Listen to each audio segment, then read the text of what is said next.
हम सवाल नंबर 9 करते हैं। सवाल नंबर 9 क्या है? एक नए तरीके का सवाल, अभी तक हम जो कर कर रहे थे उससे थोड़ा बेहतर सवाल है। और एक चीज मैं और देख पा रहा हूँ, केस स्टडी होती है, उस केस स्टडी का जो रूप बन रहा है लगभग ऐसा ही बन रहा है कि पहले आपको स्टेटमेंट देगा, स्टेटमेंट की जगह कंडीशन दे देता है। तो यहाँ पे स्टेटमेंट दिया गया, कंडीशन नहीं दी गई है। और फिर उस स्टेटमेंट को आप क्लियर करो कि हाँ। और कौन से पॉइंटों पर क्लियर करो? 2 पॉइंट पर क्लियर करो। पहला पॉइंट, चर्चा कीजिए कि इस उद्देश्य, कोई उद्देश्य दे रखा है ऊपर स्टेटमेंट में, तो चर्चा कीजिए इस उद्देश्य की किस प्रकार पूर्ति करते हैं। और दूसरा पॉइंट दे रखा है, उदाहरण देते हुए बताइए कि ये दोनों अपने उपागमों में किस प्रकार एक दूसरे से भिन्न है। उपागम मतलब पद्धति या तरीके, या फिर क्या बोलते हैं उसको, अप्रोच। तो अपने अप्रोच में ये कैसे अलग अलग है। ठीक है, ये तो हम समझ रहे हैं करना क्या है, पर किस चीज के लिए करना है। सवाल पढ़ते हैं, फिर सबके उत्तर से एक बढ़िया सॉलिड सा कंटेंट बनाते हैं। देखो, सवाल है, विधि एवं आचार नीति मानव आचरण को नियंत्रित करने वाले दो उपकरण माने जाते हैं। मैं क्यों कह रहा था कि टर्मिनोलॉजी पर हम कल से काम करेंगे। जब ऐसी चीजें आती है ना, हमें पता तो होता है, पर अगर हम टर्मिनोलॉजी पर काम नहीं किए होते तो तुरंत माइंड के फ्लो के साथ नहीं आ पाता कि विधि की क्या परिभाषा होगी, नैतिकता की क्या परिभाषा होगी, इसके कितने मायने किधर होंगे, कितने मायने किधर होंगे। से हम कोशिश करेंगे एक दो टर्मिनोलॉजी भी ले चलें, जैसे यही है जो यहाँ पे आ रहा है, विधि नैतिकता, नैतिक प्रबंधन, नैतिकता प्रबंधन। तो इन्हीं को दूंगा मैं एक टॉपिक, उसको आप कोशिश करना अपना नोट्स बना लेना। भेजना होगा नोट्स तो भेज देना, बाकी नहीं भेजना है, तो भी कम से कम कोशिश करना अपने पास नोट्स रखना हो। ठीक है। अब सवाल है, विधि एवं आचार नीति मानव आचरण को नियंत्रित करने वाले दो उपकरण माने जाते हैं। का जो आचरण होगा, आप एक स्ट्रक्चर ही बनाते चलो। नियंत्रित किसको करना है? आचरण को नियंत्रित करना है। और कौन सी दो तरीकों से नियंत्रित करना है? एक विधि होगा, और दूसरा तरीका हमारा होगा आचार नीति, या उसको आप नीति शास्त्र बोलो या फिर नैतिकता बोलो, जो भी बोलना चाहो। तो आचार नीति, इसको अंग्रेजी में यूज किया है, इथिक्स यूज किया है। तो उस तरह से आप देख लेना कि अपने हिसाब से आचार नीति को क्या समझना। तो स्पष्ट कीजिए कि आचार नीति और विधि मानव आचरण को नियंत्रित करने वाले दो उपकरण हैं, ताकि आचरण को सभ्य सामाजिक अस्तित्व के लिए सहायक बनाया जा सके। मतलब जो पहला पॉइंट था कि चर्चा कीजिए कि वे इस उद्देश्य की किस प्रकार पूर्ति, तो हमारा उद्देश्य क्या है? क्लियर क्लियर, सभ्य सामाजिक अस्तित्व। और यही उद्देश्य की पूर्ति के लिए हमें बताना पड़ेगा कि ये कैसे सहायक इसको किया जा सकता है। स्टेटमेंट आपको बिल्कुल समझ आया या फिर नहीं समझ आया अभी? हाँ बताओ। सर, ये तो हाँ सर, समझ में आया। एक ही कहना चाह रहा है ना सर, ये विधि और जो एथिक्स है या नैतिकता है, या कहे तो आचार नीति है, कैसे दोनों एक दूसरे को बेहतर है, कैसे ये एक दूसरे के पूरक है। जैसे सर विधि वो बाहरी अनुशासन है, तो और मान सकते हैं अनुशासन, नैतिकता आंतरिक एक, हाँ, अनुशासन है। एक एक शब्द है, कंट्रोल या फिर कंट्रोलिंग। उसको हिंदी में लिख रखा है नियंत्रित। तो मानव आचरण को नियंत्रित करने वाले दो उपकरण हैं। आप इसमें मानव का आचरण है, ठीक है। आप दो चीजों को देख के रखो। जो विधि होता है या फिर जो आचार नीति होती है, वो समाज और मानव को, जब हम पिछला उत्तर देख रहे थे, समाज और मानव के लिए भला करती है, ठीक, कल जो हम देख रहे थे। लेकिन जो हम बात कर रहे हैं, जैसे समाज जो बनाएगा तो वो विधि बनाएगा, और जो पालन होता है उस विधि का पालन होता है। तो अब यहाँ पे जो हो रहा है नियंत्रित करना, समाज नियंत्रित करे या फिर राज्य नियंत्रित करे या फिर कोई भी नियंत्रित करे, किसका नियंत्रित होगा? मानव का। और मानव के किसका नियंत्रण होगा? मानव के आचरण का। आचरण में क्या, जैसे मानव लिखा है इसमें सभ्य सामाजिक अस्तित्व। अब सभ्य सामाजिक अस्तित्व के क्राइटेरिया को ही पहले आप क्लियर कर लो कि आप क्या समझते हो कि सभ्य सामाजिक अस्तित्व किसको बोला जाएगा? इसको आप उद्देश्य बोलना चाहो अगर, तो उद्देश्य क्या है? पहले उद्देश्य समझेंगे तब ना क्लियर करेंगे कि विधि व आचार नीति कैसे क्लियर करेंगे। हालांकि हमारा सवाल आगे ये भी है कि दोनों किस प्रकार भिन्न है, मतलब परिभाषाएं वगैरह हैं। पर जब सवाल पहले है हमारा तो थोड़ा क्लियर करते हैं कि सभ्य, जैसे आप सोचो, मान लो आप इंडिया में रहते हो, ठीक है। आप इंडिया को एक आदर्श देश बनाना है। तो इंडिया को जब आदर्श देश बनाना है तो उसके लिए सभ्य सामाजिक अस्तित्व चाहिए। तो सभ्य सामाजिक अस्तित्व में कौन कौन से आधार आपको दिख रहे हैं कि ये अगर होगा तो सभ्य सामाजिक अस्तित्व होगा? दो चीजें तो एक मिल दो रही चीजें मैं जैसे बताता हूँ। है, एक तो विधि, हाँ एक हाँ। आचार नीति, मतलब लॉ और हम्म। एथिक्स है। जैसे विधि में आ जाते हैं ना कि समाज में अनुशासन और अगर व्यवस्था बनाए रखेंगी तो ये औपचारिक तरीका हो जाता है। मतलब अगर कोई चोरी करता है, हत्या करता है, भ्रष्टाचार करता है तो पुलिस व अदालत उसे दंड दे देती है। जैसे उदाहरण ये लेकर चलो कि सड़क पर बिना हेलमेट के गाड़ी चलाना, ट्रैफिक पुलिस जुर्माना लगा देती है, तो इससे लोग कानून को मानने लगते हैं और सड़क की दुर्घटनाएं कम होती हैं। उसी तरह दूसरा है आचार नीति, जो अंदर से ये प्रेरणा देती है कि सही काम करें और गलत से बचना चाहिए। इसमें हमें बाहरी दंड से नहीं बल्कि हमें अंतरात्मा का एक संतोष मिलता है। जैसे ये लेकर चलो कि अगर कोई गरीब है, वो सड़क किनारे गिर गया है, तो कानून हमें मदद करने को बाध्य नहीं करता है, लेकिन हमारी नैतिकता ये कहती है कि हमें उसे अस्पताल पहुंचाना चाहिए। तो दोनों में मिलकर यही चीज है कि हमें उनको सुरक्षा, सहयोग या एक सभ्यता बनाए रखने के लिए ये चीजें बताई जा रही हैं। ठीक है। तो मेरा अब सवाल है, सबसे पहले ही हम क्लियर करेंगे क्या सभ्य सामाजिक अस्तित्व क्या है, या फिर जब बोल रहा है चर्चा कीजिए कि इस उद्देश्य की पूर्ति किस प्रकार होगी। पहले हमें उद्देश्य समझना होगा कि उद्देश्य है क्या। जैसे मान लो न्याय हो गया, जैसे मान लो नैतिक मार्ग हो गया, विश्वास हो गया, बंधुता हो गया, और जैसे क्या बोलते हैं उसको, प्रगति या सामंजस्य हो गया, समानता और समरसता हो गया, व्यवस्था बनाए रखना हो गया, जवाबदेहिता हो गया, मानव गरिमा हो गया, बंधुता हो गया, सामंजस्य हो गया।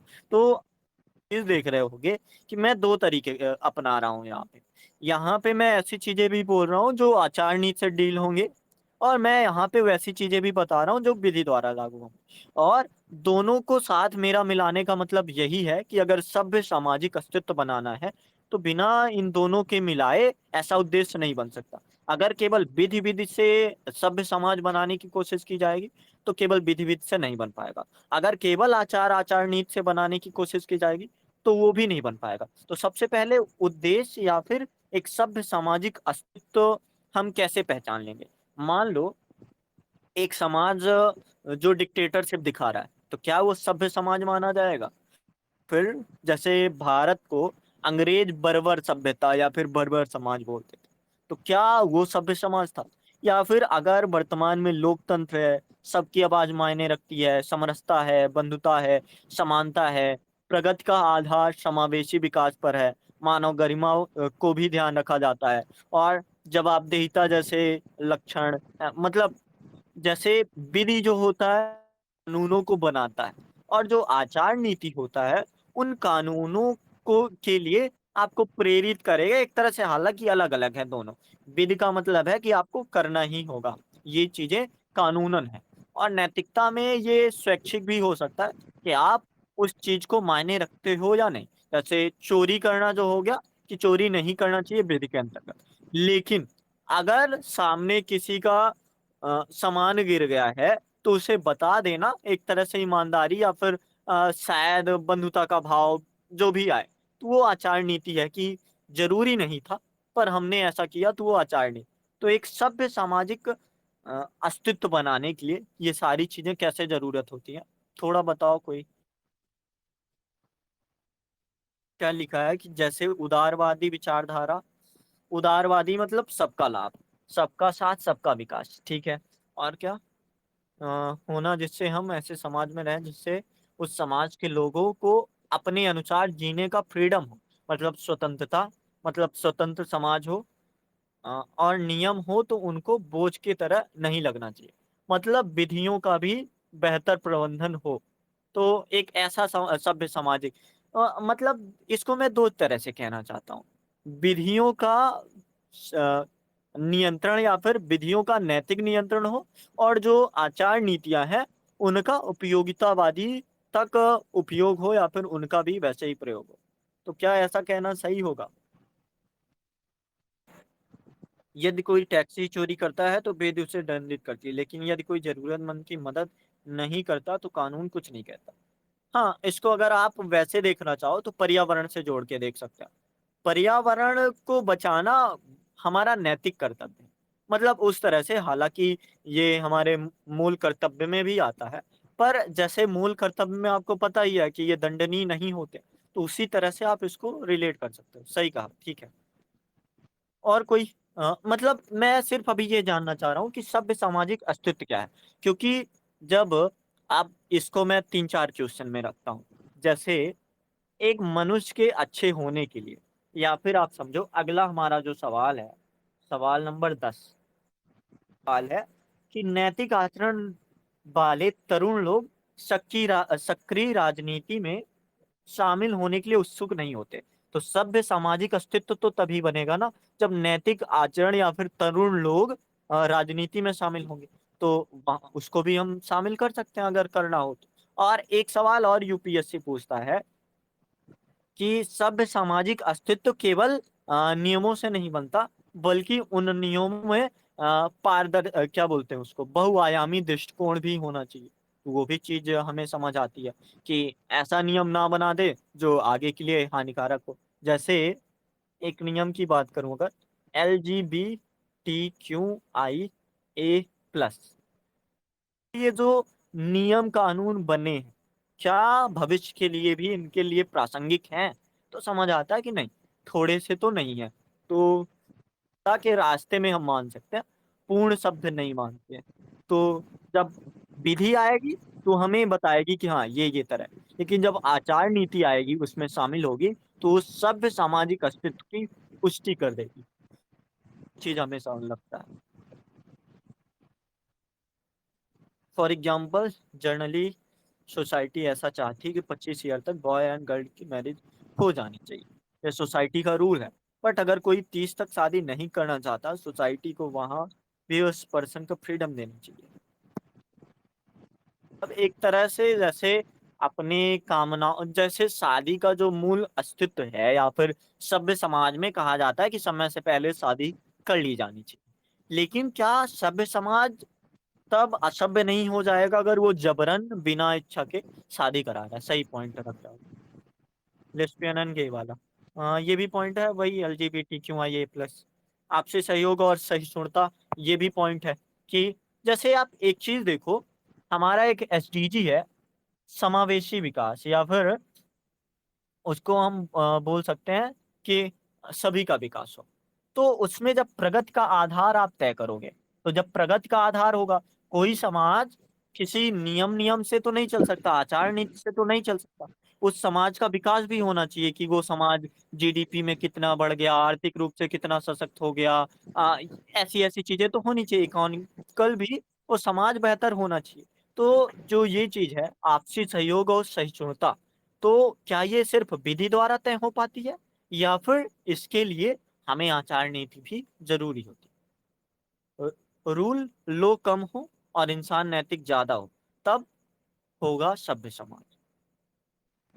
मतलब जो कानून और नियम है वो कम हो और इंसान नैतिक ज्यादा हो, तब होगा सभ्य समाज।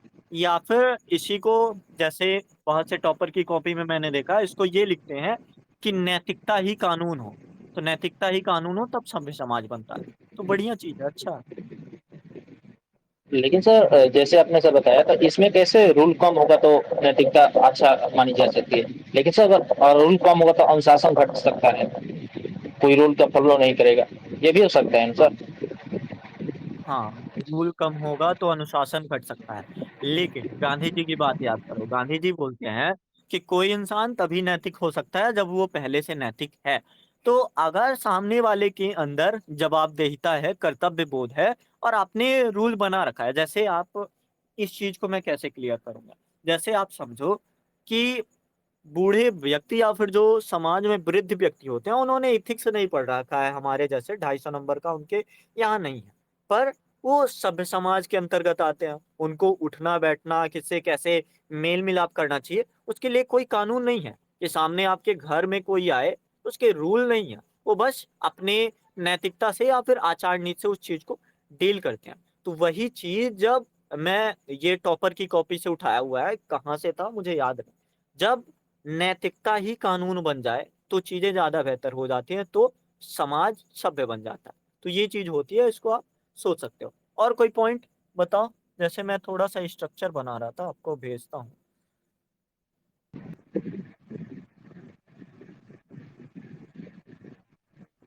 सर तो आपने जो कहा तो ये हमें परिवार ही सिखाता है ना। पहले तो ये जैसे एथिक्स नहीं होता था तो परिवार हमें सिखाता था कि कैसे अनुशासन होना चाहिए, किसी के साथ कैसे व्यवहार करना चाहिए।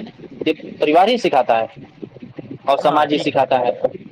अब हम थोड़ा थोड़ा टॉपिक में आगे बढ़ते हैं। आप पहली चीज की चर्चा कीजिए कि इस उद्देश्य की किस प्रकार पूर्ति होती है। तो हम समझ रहे हैं कि विधि होगा तो इन्हीं इन्हीं उद्देश्यों की पूर्ति होगी, आचार नीति होगा तो इन्हीं इन्हीं उद्देश्यों की पूर्ति होगी। और दोनों अगर शामिल होंगे तो एक सभ्य समाज का अस्तित्व बनता है। दूसरे जो टॉप पॉइंट है दूसरा, कि उदाहरण देते हुए यह बताइए कि ये दोनों अपने उपागमों, अब उपागम को आप पद्धति बोलो, अप्रोच बोलो, जो भी बोलो, अपने उपागमों में किस प्रकार एक दूसरे से भिन्न है। तो आप क्लियर कर दो विधि क्या है। और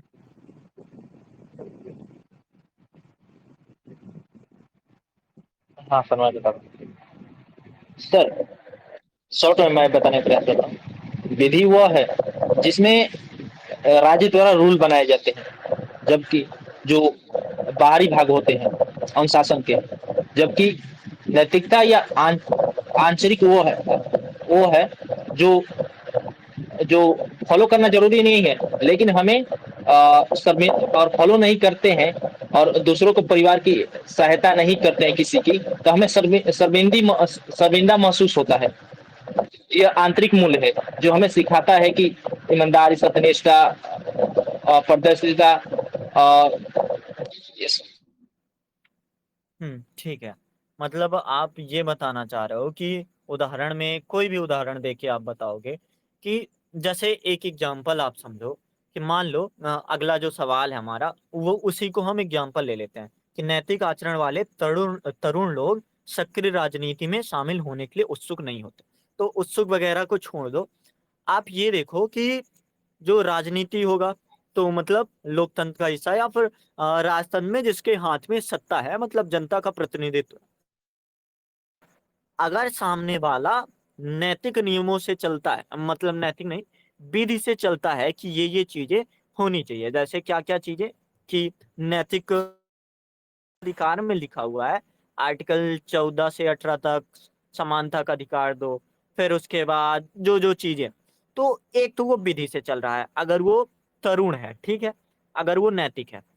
और दूसरी चीज कि जो मूल कर्तव्य है, मूल कर्तव्य राज्य के लिए बाध्य नहीं है तो उसको करना ही जरूरी है। अगर कोई संकट आ गया तो नहीं करना उसके विवेक पर है।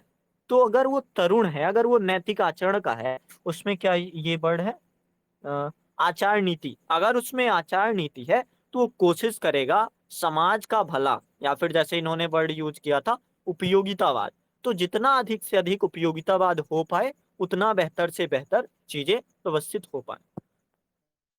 एग्जाम्पल देके आप क्लियर कर सकते हो कि हाँ ये चीजें हैं और इन चीजों को आप देखो क्या लिखा है। समानता का अधिकार, हमें खुद नैतिक होकर समान सबके साथ व्यवहार करना चाहिए, हमें इसके लिए संविधान की नीड नहीं होनी चाहिए। हाँ, जैसे मान लो समानता का अधिकार एक तरह से विधि है, पर समानता जैसे मान लो दो चीजें मान लो, एक गांधी जी और अंबेडकर जी, ऐसा सवाल यूपीएससी ने GS 4 में पूछा था, ठीक है।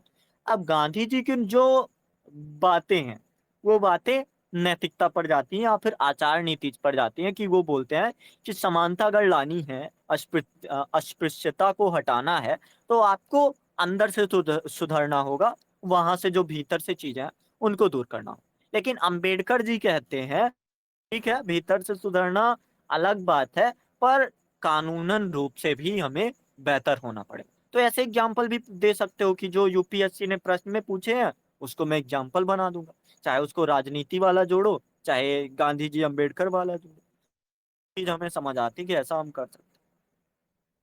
विद राज के वे नियम व सिद्धांत है जो राज्य के लोगों द्वारा अपनाया गया। तो ठीक है, राज्य हो समाज हो कोई भी हो, उसके द्वारा समाज ही मेनली, समाज या राज्य उनके द्वारा जो चीजें बनाई जाती हैं और लागू की जाती हैं तो विधि होता है। और क्या लिखा है, ये लिखित और मौखिक दोनों हो सकता है। ठीक है, बढ़िया। तो विधि और हम इसको समझ चुके हैं आचार नीति को, या फिर इसमें थोड़ा बहुत और डाउट है? एग्जाम्पल एक दो रख के क्लियर कर सकते हो। अब परिभाषा मत रखना, थोड़े एग्जाम्पल रख के क्लियर करो।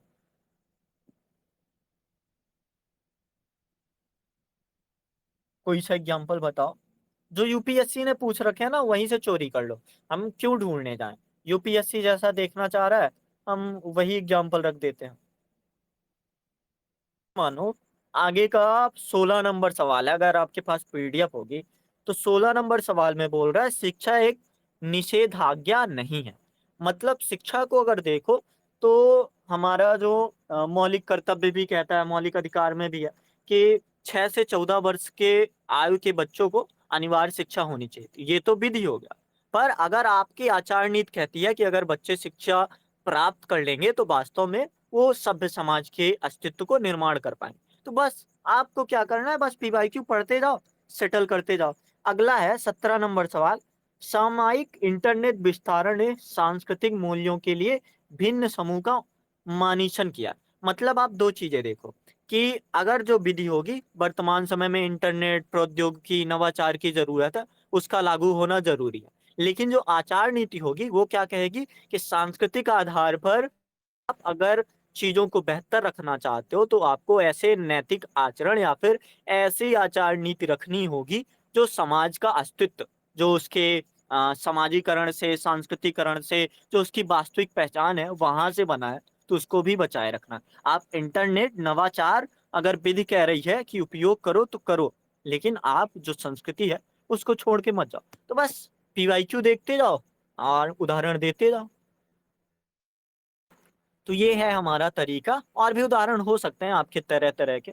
खैर, अब इसमें कोई डिबेट बचा है कि कैसे क्या करना है, या फिर आप समझ गए कि अब यहाँ पे हमें रोकना नहीं है कि मैं क्यों पूरा नहीं कर रहा हूँ, क्योंकि अगर मैं पूरा कर दूंगा तो वहीं पे रोक दोगे। अब जितने भी एग्जाम्पल आ रहे हैं, चाहे वो शिक्षा एक निषेधाज्ञा नहीं है, 16 नंबर सवाल, 17 नंबर में समसामयिक इंटरनेट विस्तार, कानून कह रहा है कि वर्तमान समय में, जैसे आप समझो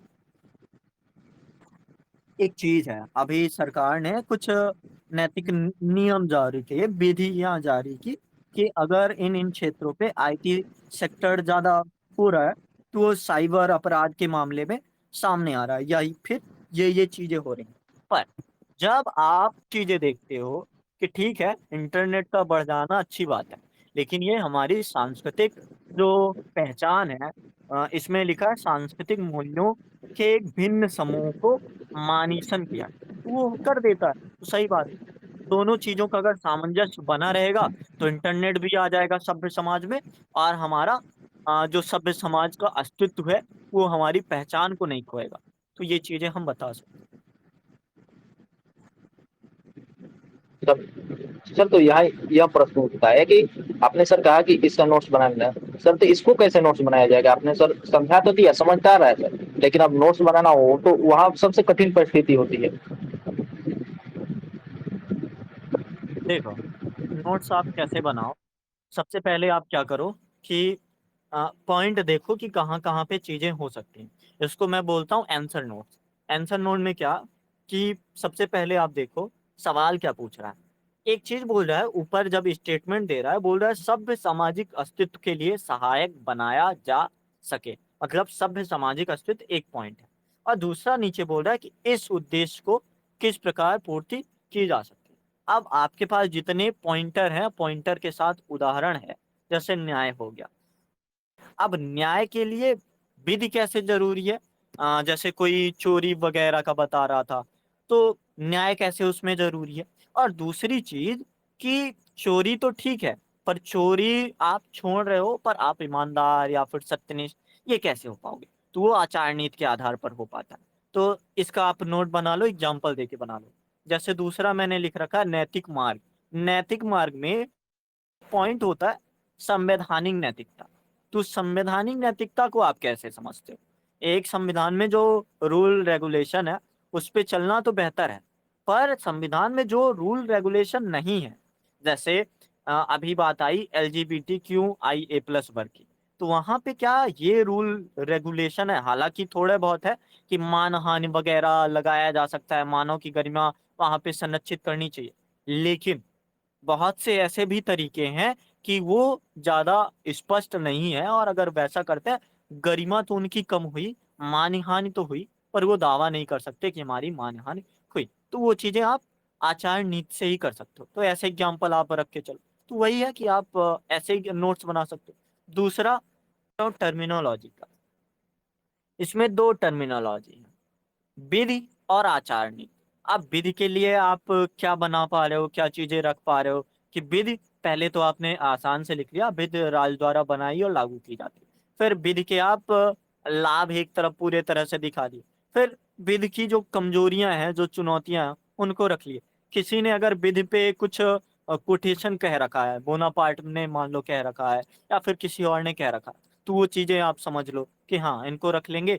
तो कभी अगर विधि से केवल क्वेश्चन आ गया, के लिए इंट्रोडक्शन या कंक्लूजन कुछ हो जाएगा। आचार नीति भी सेम वैसा ही है, तो उसके लिए भी आप ऐसा ही कर लो कि पहले आप कोई परिभाषा सामान, कोई डायग्राम वगैरह, फ्लो चार्ट वगैरह, जो भी आपको समझ आता है, कहीं टॉपर की कॉपी से निकाला हुआ कोई कट पॉइंट, वहां से आप देखो, या फिर लास्ट में जो कोड वगैरह होता है, गवर्नेंस में जो चीजें आती हैं, या फिर जो ARC रिपोर्ट, अभी हम नहीं बात करेंगे, कुछ दिन हो जाए तो ये ARC रिपोर्ट को भी हम शामिल करते हैं कि ARC रिपोर्ट पढ़ना कैसे है और ये काम कैसे करेगा। चीजें आप करके आसान से एक पेज का नोट्स बना सकते हो। अब ये जो एक पेज का नोट्स है, तो अगर यहाँ पे विधि आचार नहीं बोल रहा है, केवल सभ्य सामाजिक अस्तित्व कैसे भी दूसरे शब्द में बोल रहा है, तो ये आपको इम्पोर्टेंट हो जाएगा कि आपने 10 पॉइंट दे रखे हैं, और लास्ट में जो पॉइंट दे रखा है, या तो प्रगति का आधार दे रखा है, या फिर समावेशी विकास बोल रखा है, या फिर समानता समरसता बोल रखा है, तो वहां से आप उसको कंक्लूड कर सकते हो। तो ये ऐसा थोड़ा आप सोचो, और जैसे जैसे आप करोगे, फिर एग्जाम्पल आपको ढूंढने पड़ेंगे, नई चीज उसमें क्या रखनी पड़ेगी कि नए एग्जाम्पल कैसे आए। तो आप चाहे द हिंदू पढ़ो, इंडियन एक्सप्रेस पढ़ो, दैनिक जागरण को पढ़ो, अगर आपको वो चीज पता है, फिर एग्जाम्पल भी अपने आप सटीक आने लगेंगे। एक एग्जाम्पल अभी नया नया वर्तमान में, इथेनॉल 20% जो अभी लागू हुआ है, उसको आप कैसे देखते हो?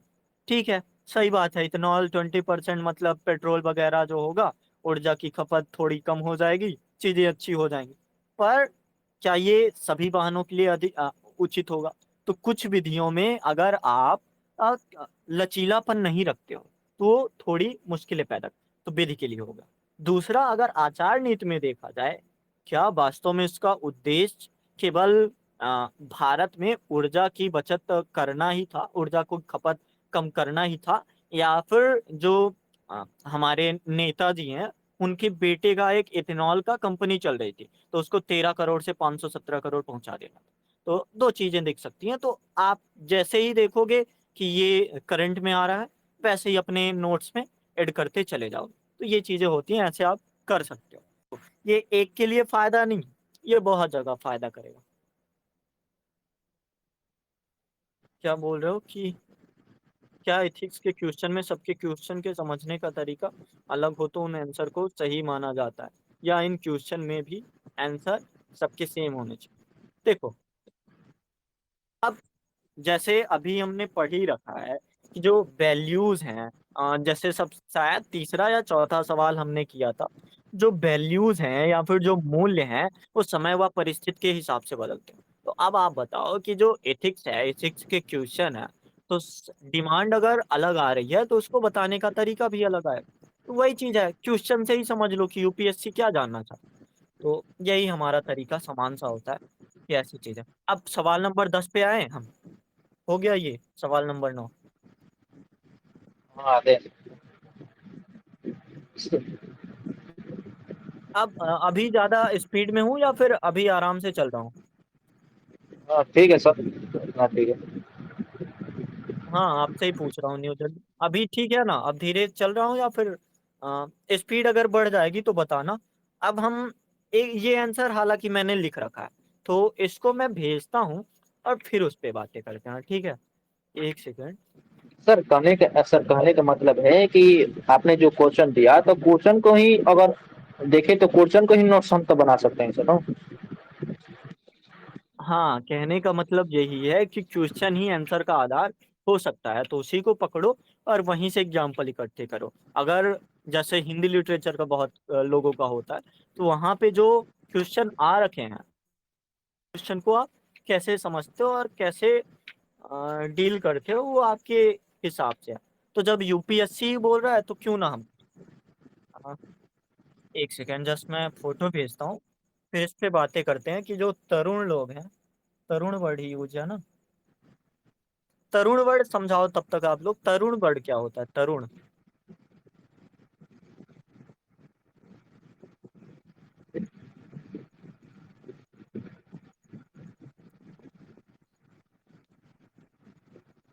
युवा युवा या तो विस्तार से समझाना है। जैसे, जी जी बोलिए।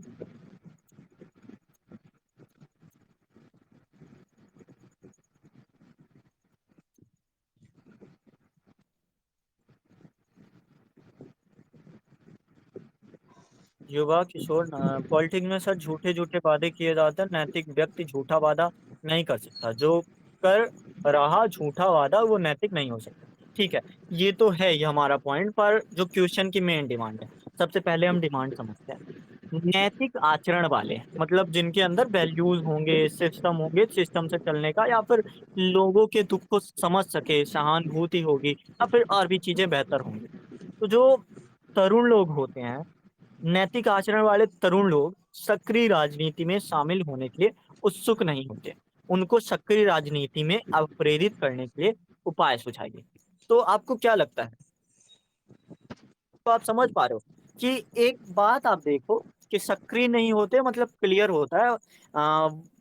YLAC की रिपोर्ट आती है, उसमें बोला जाता है कि अगर युवा को कहो तो 65% सपोर्ट तो हो जाएगा, पर अगर change.org की रिपोर्ट देखो तो वहां पे 8 से 25% लोग ही हैं जो युवा लोग राजनीति में शामिल हैं। और अगर आप बताओ कि जब 18 साल उम्र हो जाती है, 21 साल से आप पंचायत वगैरह में, और आगे बढ़ते बढ़ते 35 को भी युवा ही माना जाता है, लेकिन फिर आप 70 वर्ष ऐसे कथन चल रहे हैं, 70 वर्ष का युवा, 56 वर्ष का युवा। तो क्या वास्तव में इसको भी हम युवा बोलेंगे, या फिर जो राजनीति में लोग होते हैं, जैसे समझो वर्तमान समय में किसकी डिमांड है?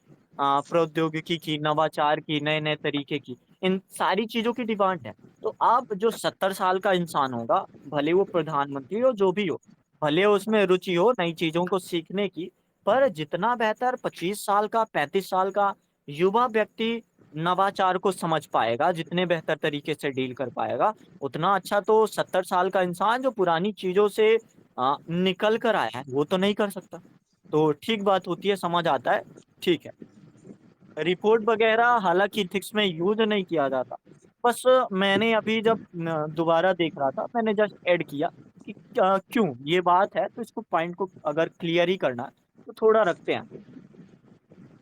समझ रहे हो बात? या फिर अभी फिर से मैं तेज चलने लगा?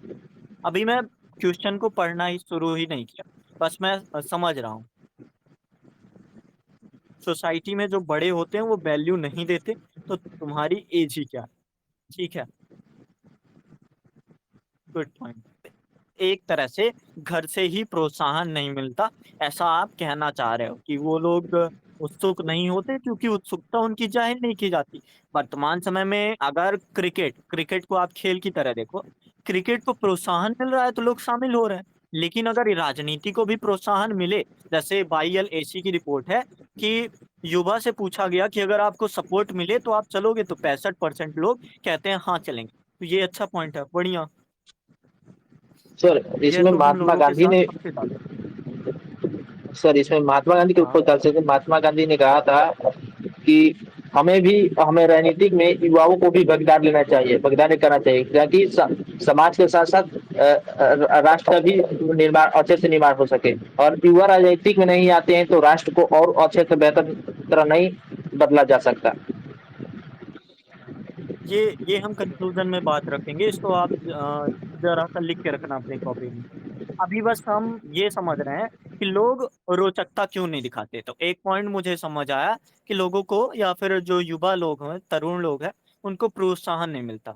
और कुछ जैसे मैंने यहाँ पे पॉइंट दे रखा है, पूर्वाग्रह, मानसिकता, अवसर। जैसे भाई भतीजावाद ज्यादा सपोर्टिंग सिस्टम होता है कि जैसे मान लो कि श्रीलंका का उदाहरण ले लो। श्रीलंका में अगर आप देखो, राष्ट्रपति, प्रधानमंत्री, गृह मंत्री वगैरह वगैरह जितने मंत्री हैं, 6-7 मंत्री एक ही घर से हैं, चाचा भतीजा। तो मतलब क्लियर प्रत्यक्ष तरीके से आपको दिखेगा कि हाँ, यही राजनीति में शामिल है। मतलब चांसेस बहुत कम है। अगर आप जीवन अपना इतना ज्यादा खपाओगे तो वहां पे चांसेस बहुत कम हो जाते हैं। तो दूसरी चीज ये दिखी, सक्रिय राजनीति का मतलब चुनाव प्रचार। सर एक पॉइंट ये रहता है कि सर आज कहा जाता है सर कि राजनीतिक में वही लोग ज्यादातर शामिल होते हैं जिनके घरे के लोग उनको सपोर्ट ज्यादा करते हैं। और सर गांव में देखे तो और किसी को नहीं देखे देखे होंगे कि गांव में लोग राजनीति को सपोर्ट क्यों नहीं करते, क्यों नहीं जाना चाहते। देखते हैं कि उसमें पहले तो ये देखते हैं कि उसमें पहले की बेरोजगारी है, बेरोजगारी चलते पहले सोचते हैं कि शुरू से देख ले पहले बेरोजगारी को खत्म करने का, तब उसके बाद देखते हैं। ये सबसे कारण है सर। और शिक्षा को बढ़ावा देना चाहते हैं लेकिन राजनीति को बढ़ावा नहीं देना चाहते हैं, किसी राजनीतिक पॉलिटिक्स सिर्फ वोट के लिए ये बताते हैं कि वोट दो और ये काम करेंगे। वो सच्चाई, ईमानदारी, प्रतिष्ठिता नहीं दिखाई देती है। देखो सर ने क्या लिखा था कि आज के युवाओं का जो बड़ा वर्ग है, नौकरी, पढ़ाई और परिवार की जिम्मेदारी में उलझा हुआ होता है। मतलब इसको मैंने क्या लिखा है, अन्य बेहतर अवसर। लोग जो हैं राजनीति को एक बेहतर अवसर की तरह नहीं देखते। और कहाँ पे देखते हैं, सबसे पहले तो जो आता है सिविल सेवा को, लोग प्रशासन को देखते हैं। अब वहाँ पे आईएएस आईपीएस वगैरह वगैरह जितनी भी नौकरियां होती है, वहाँ पे वो राजनीति से अलग होते हैं। जैसे अगर आप डिबेट करके पूछो ना कि राजनीति ज्यादा बेहतर है या फिर प्रशासनिक अधिकारी होना ज्यादा बेहतर है, तो उनका मानना होगा कि एक अच्छा मंच है। और जो लोग रचनात्मक कार्य करते हैं जैसे एनजीओज वगैरह, पर्यावरण, शिक्षा, बेरोजगारी, तो उन्हें पता है कि अगर मेरा जो चाहना होगा मेरे चाहने से क्लियर नहीं हो पाएगा, तो सिर्फ मैं अगर छोटे स्तर पर भी कर पाऊं। जैसे नैतिक आचरण में एक चीज सिखाया जाता है कि पॉजिटिव थिंकिंग रखो। पॉजिटिव थिंकिंग में आप ये सोचने लगते हो कि जब लाइन आती है अकेला चना भार नहीं फोड़ सकता, तो वहां पे आपकी सकारात्मक प्रवृत्ति आ जाती है कि हम स्वयं से भी कर सकते हैं। तो फिर आप पर्यावरण के क्षेत्र में, शिक्षा के क्षेत्र में, बेरोजगारी को दूर करने के बेहतर तरीके आप अपनाने लगते हो। अगर आप देखो, जैसे मानो कि एक कोई छोटा सा राज्य है या फिर एक छोटा सा क्या बोलते हैं तहसील है, उस तहसील में जो विधायक होगा तो एक ही होगा। तो क्या वहां पे बेहतर अवसर हैं? बेहतर अवसर नहीं दिखते, तो इसके लिए वो बेरोजगारी को दूर करने के लिए उन चीजों में जाने लगते हैं या फिर और भी बेहतर तरीके से वो काम करने लगते हैं। और दूसरी बात, जैसे आप बोल रहे हो कि परिवार का राजनीति के प्रति सकारात्मक नजरिया क्यों नहीं, तो ये भी चीजें आप थोड़ा सा मैटर में रख सकते हो। दलगत राजनीति, भाई भतीजावाद, वंशवाद, जातिवाद, पैसे का प्रभाव, गुटबाजी, ये सारी चीजें भी युवा को चाहकर भी दूर रखती हैं उस चीज से। ठीक है। और कुछ योगा के पास उतना हाँ, मेन सबसे बड़ी दिक्कत है कि अवसर इतने कम हो जाते हैं कि अगर आपको किसी चुनाव में भाग भी लेना है, आप पैसे की कमी हो जाती कि 3 करोड़ तो लगेंगे अगर आप विधायक का चुनाव। मतलब हालांकि ऐसा नहीं है कि विधि ही कहती है 3 करोड़ लगेंगे, पर वर्तमान में जो डेटा आया है पिछले साल का, तो साफ बताता है कि अगर आप इस चुनाव में खड़े हो तो आपका इतना पैसा खर्च होना जायज सी बात है। ठीक है। और कोई पॉइंट? जैसे एक मैंने लिख रखा है, बाइब और प्रोजेक्ट का एक आर्थिक सर्वेक्षण था। उसमें निकाला गया कि जो राजनीति में शामिल लोग होते हैं उनमें से केवल 1% ही बेहतर लोग होते हैं, बाकी लोग भ्रष्टाचारी होते हैं या फिर उनके साथ केसेस वगैरह चल रहे हैं। तो पूर्वाग्रह भी ऐसा बन रहा है। और नैतिक आचरण वाला अगर व्यक्ति है, तो भले नैतिक आचरण में ये भी सिखाया जाता है कि आप पूर्वाग्रह नहीं, विवेक से काम करो, फिर भी वो विवेक से यही काम करता है कि भले आप पूर्वाग्रह को ना देखो, पर थोड़ा-सा आप समझ सकते हो कि ये चीज़ है। तो नैतिक आचरण वाला व्यक्ति इसलिए उसके लिए उत्सुक नहीं होता। ये चीज़ हम समझ गए, है ना? फिर कुछ और पॉइंट बच रखे हैं। स्वतंत्रता आंदोलन के समय राजनीति बलिदान सेवा का चिन्ह। मतलब एक तरह से मोड बदला है। राजनीति जो है लोकतंत्र से कह सकते हैं, जैसे संघवाद से वो क्या बोलते हैं उसको, एकात्मक प्रणाली बनती दिख रही है। फ्री फायर पबजी में और रील में है। मतलब देखो, ये सवाल क्या है, नैतिक आचरण वाले युवा। तो अगर वो नैतिक आचरण वाले युवा होंगे तो फ्री फायर पबजी में नहीं होंगे, कम से कम इतना तो। मतलब सद्गुण को आप देखना, जो अच्छे लोग हैं वो नहीं शामिल, बुरे लोग तो शामिल हो रहे हैं, फ्री फायर वाला ही जा रहा है।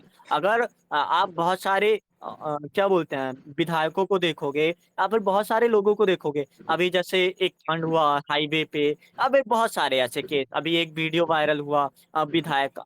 तो ये जो खराब चीज़ों से जुड़े होते हैं, वो लोग ज़्यादा जानना चाहते हैं। क्योंकि उनके लिए यही ऑप्शन बचता है कि विधायक जो होगा, नेता जो होगा, देखो मैंने शब्द जोड़े हैं, सत्ता, कुर्सी, ताकत, ऑरा, ये सारी चीज़ें राजनीति के आयाम दिखाते हैं। रील में भी हाँ, सारी चीज़ें, रील में मैं भी हूँ। वो सारी चीज़ें तो अलग बात हो जाएगी ना, कि अब डिजिटल युग में और ज़्यादा प्लेटफ़ॉर्म वग़ैरह हो जाएँगे, तो उसको भी अवसर के ही भीतर हम देख लेंगे कि अन्य बेहतर अवसर उपलब्ध हैं। ख़ैर इससे थोड़ा आगे बढ़ते हैं आप। ज़्यादा भी धीरे करने की ज़रूरत है नहीं।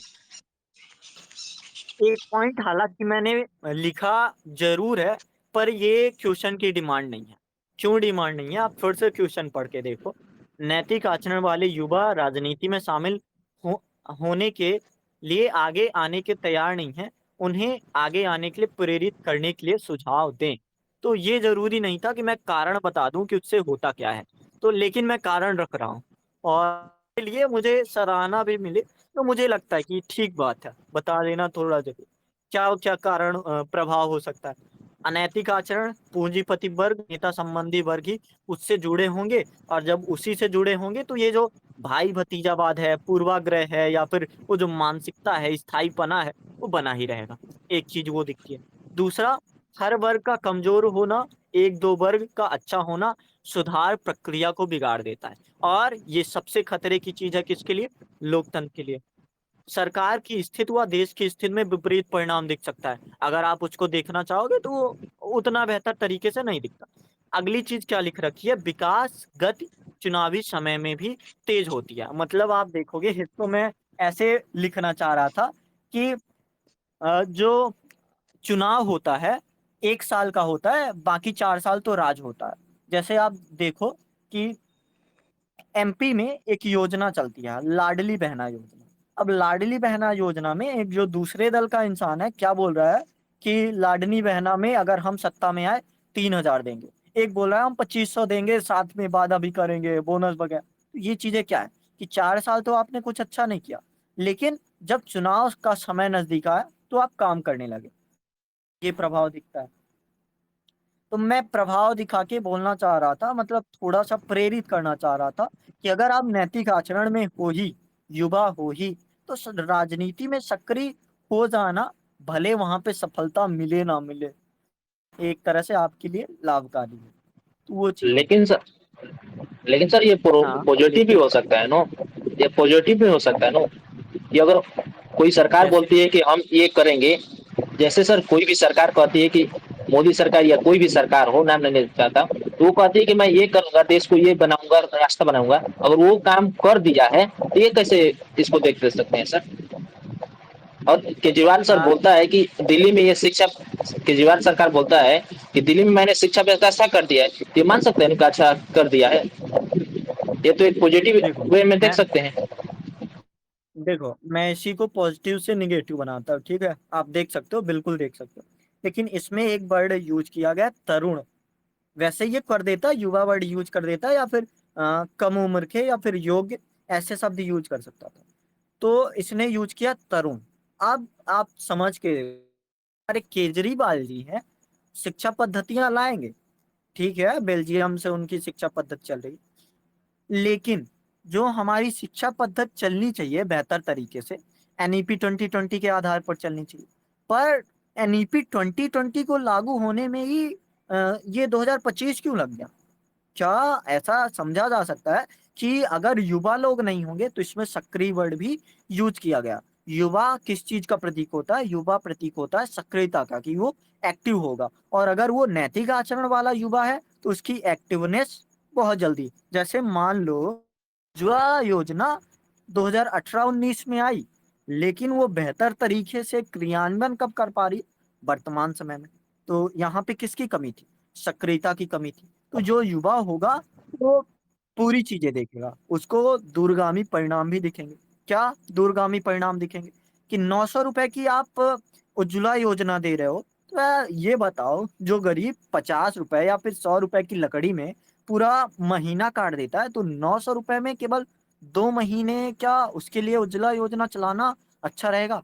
फिर बाद में जब इस पे आरोप लगा, तो फिर आपने सब्सिडी देना शुरू किया वगैरह वगैरह। अभी ये जाके 600 है। आप जो पेट्रोल गैस है, वहां पे भी अब आप क्या कर रहे हो, जैसे देखो कि वोट बैंक की राजनीति इसको बोलते हैं, कि अगर वो युवा होगा तो वो नहीं डरेगा। जैसे समझो, सौ मैं क्यों डाटा ले रहा हूँ, डाटा की जरूरत इतनी नहीं होती है, लेकिन मैं 4-5 दिन पहले ही द हिंदू या वगैरह वगैरह में पढ़ रहा था। सऊदी अरब में 852, ऐसा कुछ था, 852 से लेकर वो बढ़ गया है, पेट्रोलियम गैस जो जलाते वगैरह, वो 1452 पहुंच गया है। लेकिन आपका कहीं पे चुनाव होगा, या फिर आप ये नहीं चाहते कि हम दबाव सहें या फिर जनता का आक्रोश बढ़ जाए, क्योंकि अभी आपकी स्थिति कमजोर हो रही है, कोई आपको वोट चोर बोल रहा है, कोई आपको ये बोल रहा है, तो आपने उसको केवल 40-50 रुपए बढ़ाया। तो ये क्या चीज है? आप सरकार पर दबाव डाल के आप सत्ता में बने रहना चाहते हो। ये क्या हुआ? ये स्वहित होता है, देश का हित नहीं होता। लेकिन जो सक्रिय युवा होगा, भले चुनाव हार जाए, लेकिन देश का हित होगा। और केवल फायदा फायदा ही दे देना नहीं, 80 करोड़ को आप पीडीएस दे रहे हो, ये क्या बेहतर चीज है? आप डब्ल्यूएचओ बार बार आपको आरोप लगा रहा है कि इतनी सब्सिडी विकासशील देश के लिए बेहतर नहीं है। आप 75 साल से विकासशील बने रहे हो। तो ये यही चीज है कि युवा अगर उस राजनीति में होगा ना, तो ये जो छोटी छोटी चीजें हैं, इन छोटी छोटी चीजों में तीव्रता आएगी, और सत्ता का लालच नहीं होगा अगर वो नैतिक आचरण का होगा। तो ये चीज मैं बताना चाह रहा हूँ, हालांकि हम GS2 वगैरह में आ गए हैं, फिर भी समझाने के लिए ये बताना जरूरी था। आप समझ रहे हो क्या मेन पॉइंट है?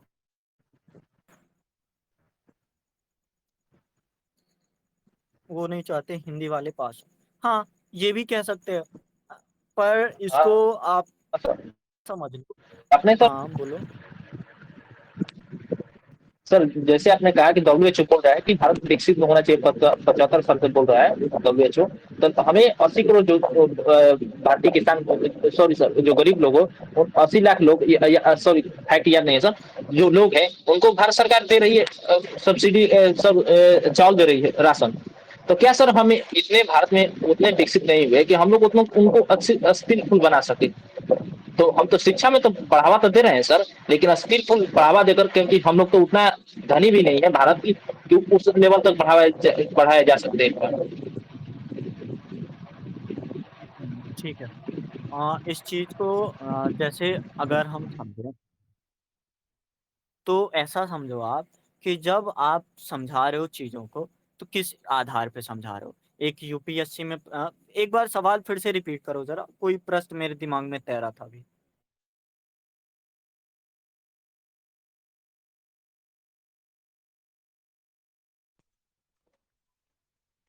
प्रश्न को हेलो, पढ़ना है क्या? एक बार सवाल, हरी हाँ करता हूँ हरी जी, प्रश्न एक बार सवाल आप फिर से रिपीट करेंगे?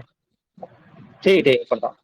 नैतिक हाँ, आचरण वाले तरुण लोग सक्रिय राजनीति, हेलो सर, नैतिक आचरण वाले तरुण लोग सक्रिय राजनीति में शामिल होने के नहीं लिए नहीं, मैं मैं इस सवाल की बात नहीं कर रहा हूँ, जो आपने डाउट पूछा, वो डाउट आप फिर से पूछोगे एक बार?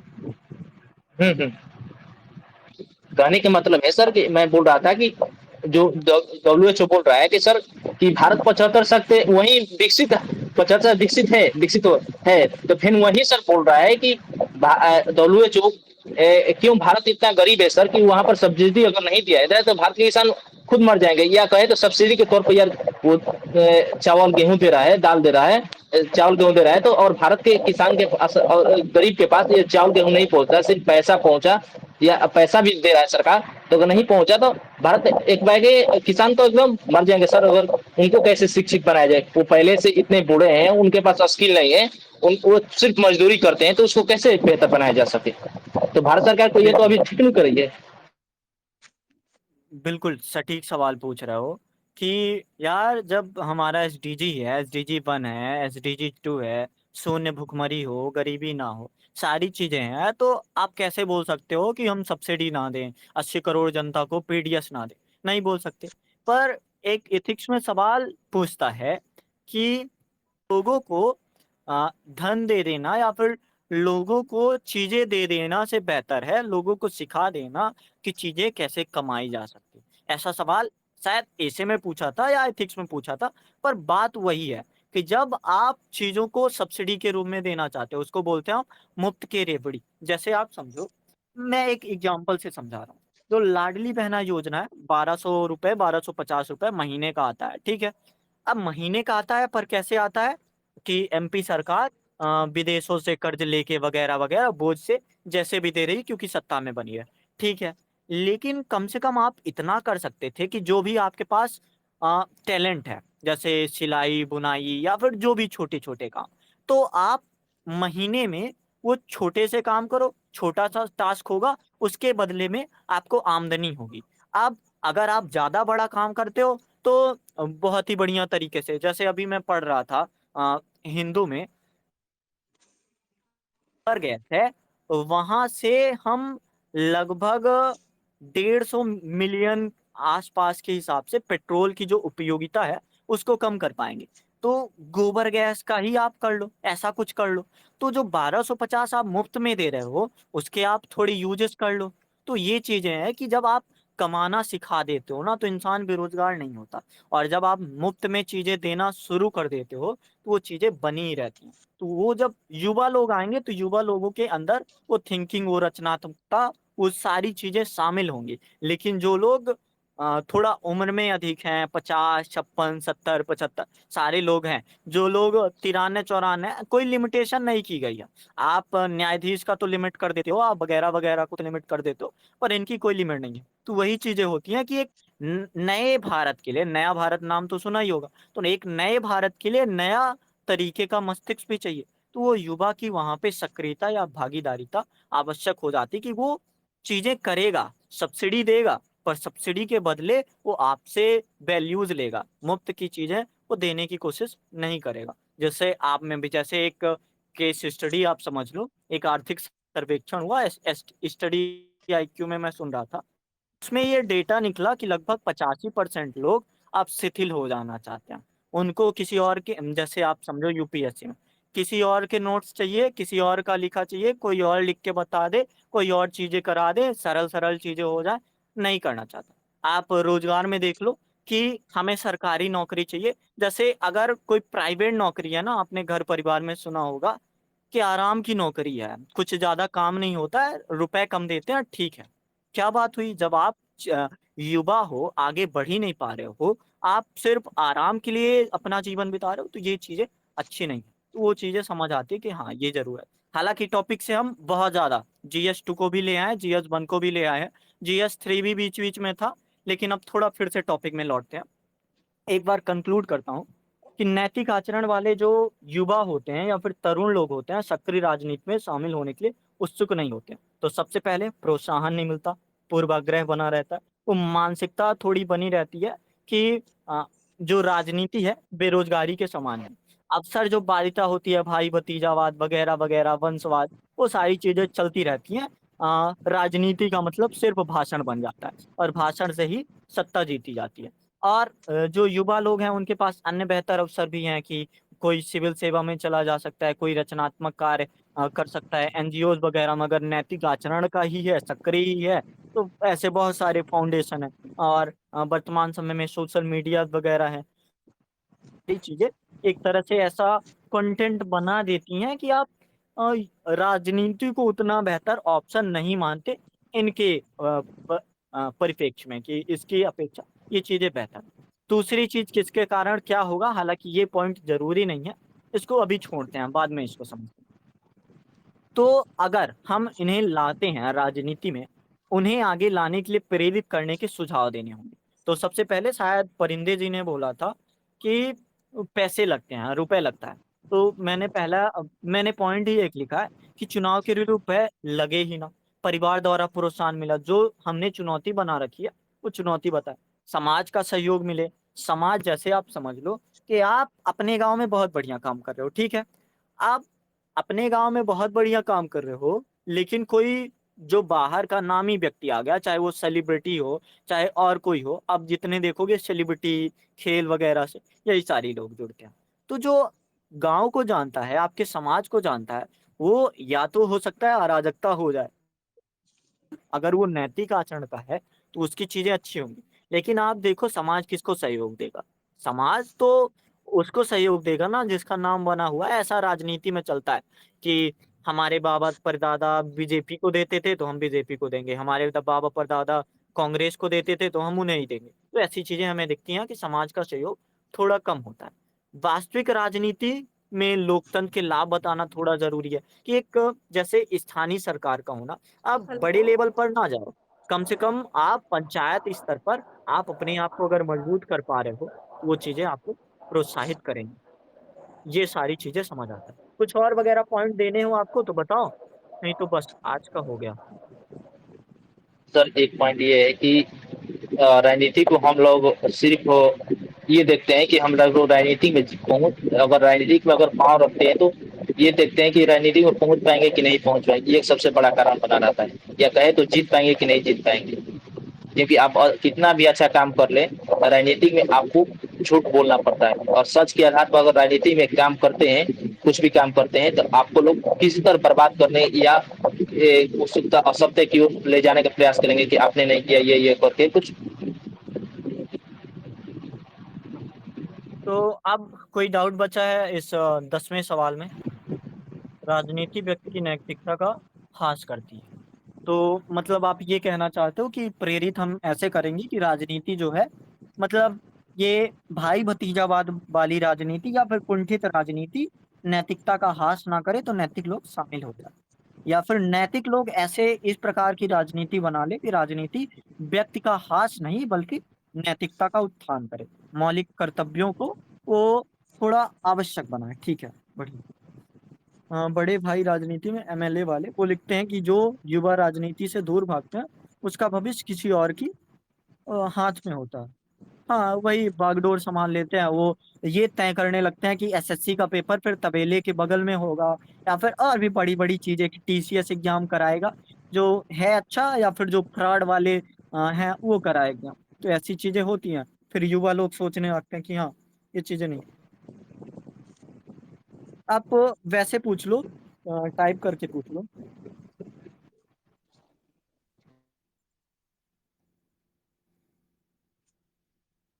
अब आज का टॉपिक तो हो गया, अब तीसरा सवाल कल ही करते हैं। आज ये वाला टॉपिक 4-5 सवाल आपस में ही मिल गए थे, तो इसलिए इतने सारी चीजें हो गई। सर एक और उसमें पॉइंट में लगता है कि मेरे को शक है कि सर आपने जैसे कहा कि भारत सरकार को या एमपी सरकार, कोई भी सरकार हो, उनको बढ़ावा देना चाहिए, उन कार्य के क्षेत्र में उनकी कार्यशीलता बढ़ाना चाहिए।